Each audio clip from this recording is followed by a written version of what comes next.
Imagine you are standing at the hockey. The dartboard is right there in front of you. You have done this thousands of times, maybe millions. You raise your arm, you find your grip, you line up the shot, and then you try to release the dart, but you cannot. Not because your hand is injured, not because something is physically broken. You just cannot let go. Your arm is there, the dart is there. Your brain is screaming at your fingers to open, and nothing happens. You try again, still nothing. You stand there in front of a crowd, under lights, on television, and you cannot perform the single most basic action your sport requires. That is dartitis. And it has happened to world champions. It has ended careers that should have run for years longer. It has reduced grown men to tears on stage in front of thousands of people. It has taken players at the absolute peak of their powers and stripped them of the one thing they had built their entire lives around, the ability to throw a dart. Today we are going to break it all down. What dartitis actually is, what causes it, what it does to the players who get it, and the remarkable, sometimes heartbreaking stories of the men and women who have had to fight it. From the greatest darts player of his generation standing on the world stage and being unable to throw, to a young Dutch player reduced to tears in front of a live television audience, to a women's world champion who had to battle it at 18 years old before she had even won anything. Let's start at the beginning. What is dartitis? The word dartitis first appeared in print in 1981 in a magazine called Darts World. It is the word darts fused with the medical suffix -itis, denoting a condition or inflammation. It caught on immediately because it described something players already recognized. By around 2006 or 2007, it was added to the Oxford English Dictionary. Collins English Dictionary defines it as nervous twitching or tension that destroys the concentration and spoils performance. That barely scratches the surface. Dr. Linda Duffy, an associate professor of sports psychology at Middlesex University and former women's world #1, defines it more clinically. Dartitis is a psychological disorder which, in the absence of any physiological trauma, disrupts the movement required to throw a dart. This is highly distressing, even embarrassing, particularly if this is how you earn your living. The physical symptoms are remarkably consistent. The defining one is an inability to release the dart at the intended moment. The player approaches the hockey, lines up their throw, begins the motion, and the arm freezes. The fingers refuse to open. The wrist locks. They may attempt the throw multiple times, aborting it over and over before eventually releasing the dart in a jerky, uncontrolled movement that goes nowhere near the target. In severe cases, the arm stops moving entirely. The player stands at the hockey, shaking, sometimes for 10 or 15 seconds, in front of a crowd and live television cameras. Nathan Aspinall described his episodes as the equivalent of a panic attack on stage. Eric Bristow put it more simply. Your brain is saying, for Christ's sake, let the thing go, and your arm won't go anywhere. Is it in the mind or the brain? For most of dartitis' history, it was treated as a purely psychological problem. You were nervous, you were overthinking, you needed to toughen up. Dr. Duffy still maintains that in the absence of physical trauma, the condition is purely psychological and should be treated as an anxiety disorder, but another camp disagrees, and they have data to back it up. In 2003, researchers at the Mayo Clinic published a landmark paper on the yips in golf.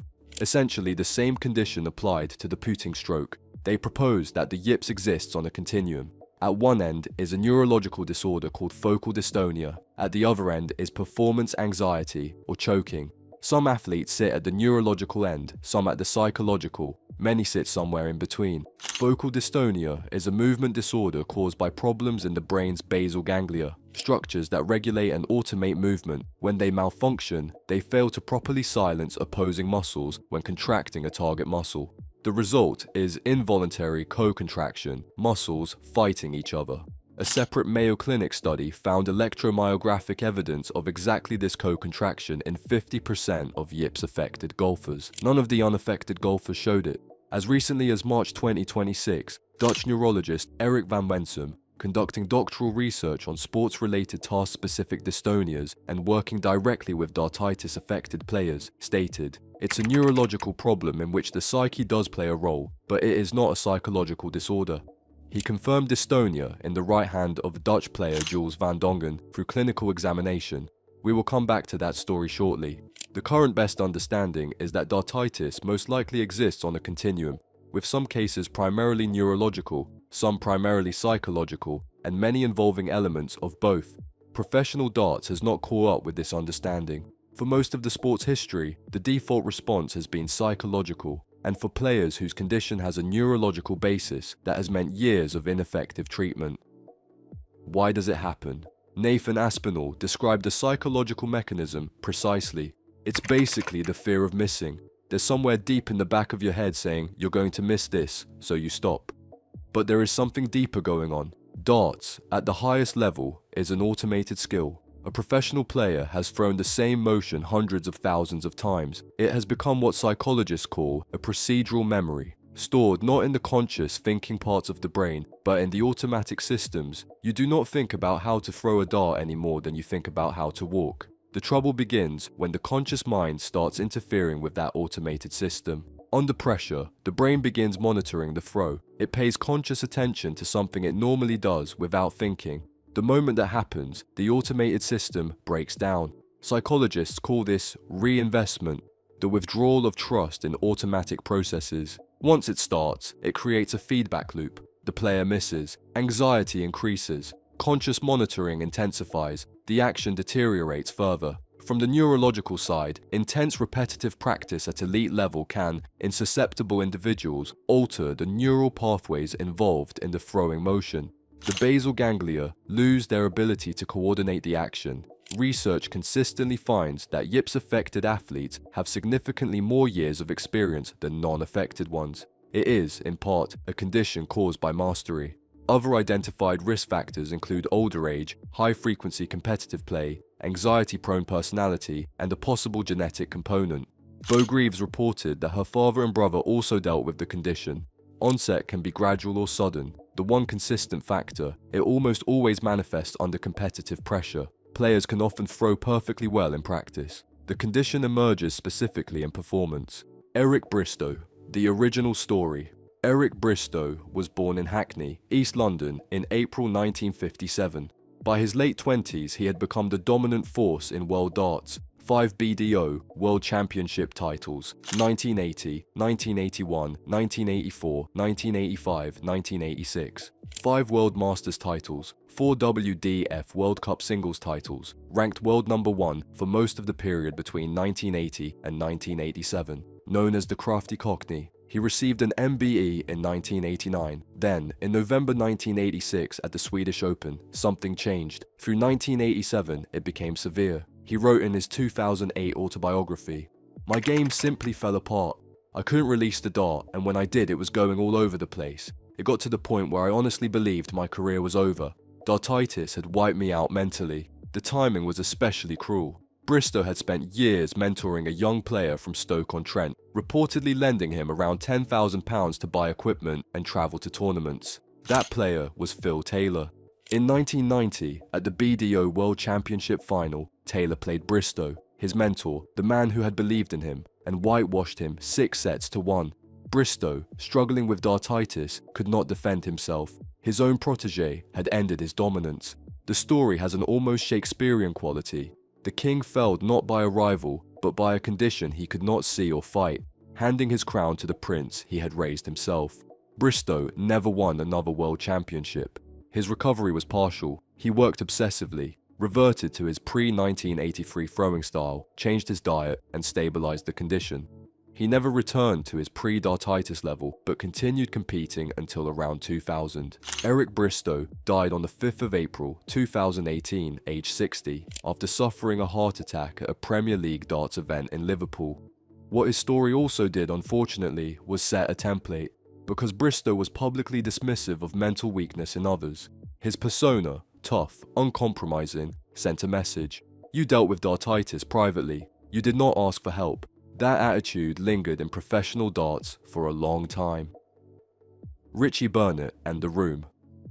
Richie Burnett, the Prince of Wales, won the 1995 BDO World title, defeating Raymond van Barneveld 6-3. He was fiery, competitive, and at his best one of the most dangerous players in the world. By around 2006 or 2007, Dartitis struck. He described it, "I was fighting a lot of personal issues, struggling financially, and to make things even worse, I was suffering from Dartitis. Maybe all the stress caused it, I don't know. What he did next is one of the most extreme recovery stories in the sport's history. He locked himself in a room for 2 weeks and forced himself to throw, over and over, regardless of what happened. By the end of the fortnight, I was black and blue from colliding into the dartboard, and that is where my snatch action started, but I was cured. His form did recover. He won a PDC Pro Tour title in 2011. But it is worth noting, this method would not be recommended by any sports psychologist or neurologist today, and for players with a neurological basis to their condition, it might make things worse. Barry Van Peer, tears on stage. If Bristow is the defining historical case, then Barry Van Peer's experience at the 2017 Grand Slam of Darts is the defining modern moment. Van Peer was born in August 1996 and was 21 years old when he competed at Wolverhampton Civic Hall in November 2017. He had been experiencing Dartitis symptoms for a couple of months, but had not told the organisers how serious it was. His first match, against Simon Whitlock, he won 5 sets to 4, taking an unusually long time before each release, repeatedly aborting the motion with some spectators jeering. They did not understand what they were watching. The second match, against Gary Anderson, became genuinely famous. As the match progressed, Van Peer found it increasingly difficult to release the dart at all. Multiple aborted attempts, the arm locking, the crowd building in volume. He was reduced to tears, standing at the oche, unable to throw, crying in front of thousands in the arena and a live Sky Sports audience. The crowd, realizing what was happening, shifted from jeering to chanting his name.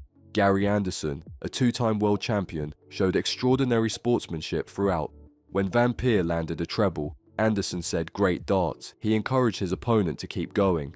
Van Peer lost 5 sets to 1, averaging 68.8. After the match, PDC organisers offered him the chance to withdraw. He refused. In the third match, against Cameron Menzies, at 4 sets all, in a deciding leg, needing double 20 to win and qualify, Van Peer threw it, won 5-4. Both players were in tears. The crowd gave a standing ovation. He described the condition in his own words. It mostly comes when a match starts and you are thinking, I am ready to do this, and then when you want to release the dart, it just doesn't happen. Van Peer pursued cognitive behavioural therapy. Recovery took approximately 3 years. By 2023, he had won 4 PDC Challenge Tour titles, topped the Challenge Tour Order of Merit, and won the WDF Dutch Open, the Swedish Masters, and the WDF World Cup singles. In January 2024, he made his PDC World Darts Championship debut at Alexandra Palace. From crying on stage, unable to release a dart, to Alexandra Palace. Mensur Suljovic, The Ritual. Mensur Suljovic, born in March 1972 and competing under the Austrian flag, reached the peak ranking of world number 5 in 2017 and won the Champions League of Darts that same year. What is less well known is that Suljovic suffered from Dartitis earlier in his career. His distinctive, highly ritualized throwing routine, the deliberate preparation, the careful measured motion, the same sequences repeated every time, is not an affectation, it is a coping mechanism. By making every single throw identical, he removed the space for conscious intervention. The automated routine takes over. The thinking mind does not get a chance to interfere. The irony is that this routine, developed out of necessity, has become controversial. Players have accused him of using it deliberately to disrupt opponents. In late 2024 and into 2025, Josh Cullen accused him publicly of what he called cheating. But the origin of that routine was survival. Nathan Aspinall, The Modern Battle.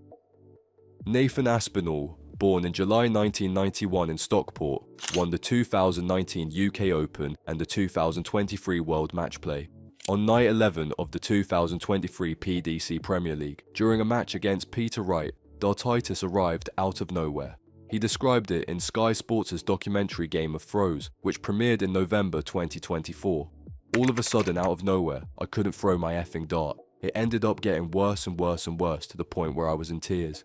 He had been leading 4 sets to 0. He lost the match 6-5. He described the experience as the equivalent of a panic attack on stage. 20 panic attacks in 20 minutes. He began working with hypnotherapist Chris O'Connor twice weekly and developed a physical technique, stepping onto the oche, rolling forward, stepping back for an extra beat before the throw. Not pretty, but functional. Despite the condition, he won the 2023 World Match Play. At a Players' Championship event in 2025, he hit 2 9-darters in a single day.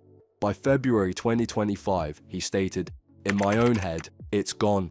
I'm owning it, and it doesn't look pretty at times, but I found a technique to deal with it, and it's working for me. Dartitis won't defeat me. Other stories. Mark Webster won the 2008 BDO World Championship. Dartitis began affecting him around 2014. He lost his PDC Tour card in 2019 and announced an indefinite break from competitive play in January 2020. He has since moved into commentary for Sky Sports. In a podcast in 2024, he said, "I knew I'd gone because I couldn't play the way I wanted to play." He never recovered competitively. Bo Greaves, the women's world champion, born in 2004, dealt with Dartitis before she turned 18. She described it, "With me, it was more about my approach to the board. I'd panicked before I even got on the oki. She overcame it and won the world championship at 18. Her father and brother experienced similar difficulties, which researchers know as potentially significant given the hypothesis around genetic predisposition.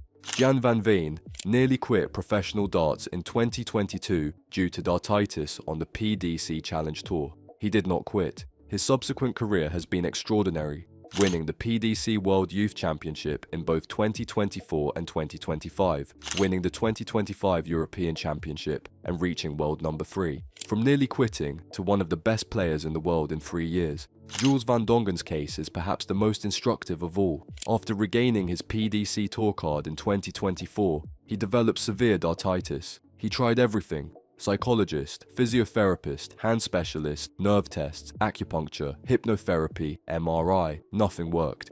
At the 2025 UK Open, he lost 6 sets to 0, averaging 61.11, playing the entire match with tears in his eyes. In October 2025, he made a radical decision. He switched to throwing left-handed. He lost his tour card. Then, in March 2026, he began working with neurologist Eric van Vensum, who confirmed dystonia in his right hand. The diagnosis was neurological. Van Dongen's response: "If I had known that earlier, my ordeal would probably have been much shorter." He had spent years trying to fix a neurological problem with psychological tools. Dartitis is not unique to darts. Dartitis is a sport-specific variant of something that appears across all precision sports. In golf, it is simply called the Yips. Mayo Clinic research found that between 33 and 48% of all serious golfers have experienced it, adding approximately 4.9 strokes per 18 holes. The most famous golf case is Bernhard Langer, remarkable not for getting the Yips, but for getting them on 4 separate occasions and overcoming them every single time. Winning the Masters in 1985 and 1993, 42 European Tour events, and 12 senior major championships. In baseball, the condition is literally called Steve Blass disease after the Pittsburgh Pirates pitcher who won 2 complete games in the 1971 World Series, and then, in 1973, posted an ERA of 9.85 and walked 84 batters in less than 90 innings. The more dramatic baseball case is Rick Ankiel, who threw 5 wild pitches in a single inning during the 2000 National League Division Series, and then, unable to overcome it as a pitcher, switched to outfielder, returning to the majors in 2007 and becoming only the second player after Babe Ruth to win 10 or more games as a pitcher and hit 75 or more career home runs. In tennis, Aryna Sabalenka served 21 double faults in a single match in 2022, compiled 428 double faults across the whole year, 151 more than any other WTA player, and at one point served underarm simply to get the ball in play. She overcame it and won the 2023 Australian Open. The common thread is precise and important. Every sport affected by the Yips involves an action that begins from a dead stop. Golf putting, darts throwing, baseball pitching, tennis serving. Between each action there is a pause, a gap in which the mind has time to think, to doubt, to interfere. Sports involving continuous motion are almost never affected. The pause is the problem. Treatment: what actually works? In 2024, a systematic review examined treatments for Dartitis and related conditions. The researchers searched approximately 7,000 articles, included 31 studies, and reached a somewhat sobering conclusion: there is only low-quality evidence for the effectiveness of any specific treatment. Not because nothing helps, but because well-controlled research simply has not been done. Hypnotherapy has become increasingly prominent. Chris O'Connor, a clinical hypnotherapist and official PDPA partner, claims to have helped over 50 darts players with the condition. Nathan Aspinall works with him twice weekly with positive results. Though Kevin Painter tried hypnotherapy, found it worked initially, and then watched the condition return during a televised match. Individual results vary significantly. Cognitive behavioral therapy is advocated by Dr. Duffy, treating the condition as an anxiety disorder by building resilience and altering negative thought patterns. Barry Van Peer pursued CBT during his recovery. Technique modification is used by many players as a coping mechanism. Burnett's snatch action, Aspinall's step-back pause, Suljovic's ritual, these are not cures. They reroute the throwing motion around the damage, creating a new automated pathway that bypasses the problematic one. Physical and pharmacological options include beta blockers like propranolol and, in confirmed focal dystonia cases, botulinum toxin injections into the overacting muscles. The choice of treatment needs to reflect whether the condition is primarily neurological or primarily psychological, and Van Dongen's case makes this point unavoidably clear. If your condition has a neurological basis, psychological treatments alone are unlikely to be sufficient. The stigma problem. One thing that has made Dartitis worse for many players is the culture surrounding it. For a long time, the prevailing attitude was that Dartitis was a mental weakness. Research published in a BMJ Open protocol in February 2025 noted, a reporting bias in the literature may be present given a prevailing stigma against addressing the yips among athletes. Players hide the condition, play through it without seeking help, which usually makes it worse. Nathan Aspinall's decision to speak openly, in documentaries, in press interviews, on the record, represented a genuine shift. A player of his caliber saying publicly, "This happened to me, it is real, it is not weakness, and I am dealing with it professionally."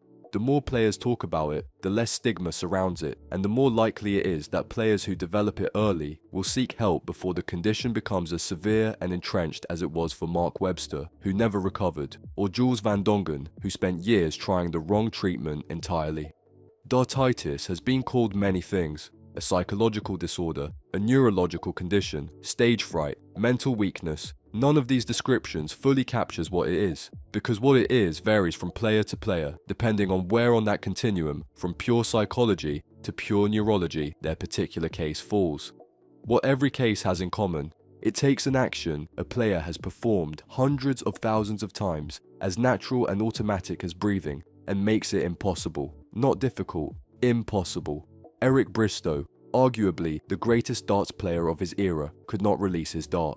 Richie Burnett, a world champion, was locked in a room bruising himself against a dartboard trying to throw his way out.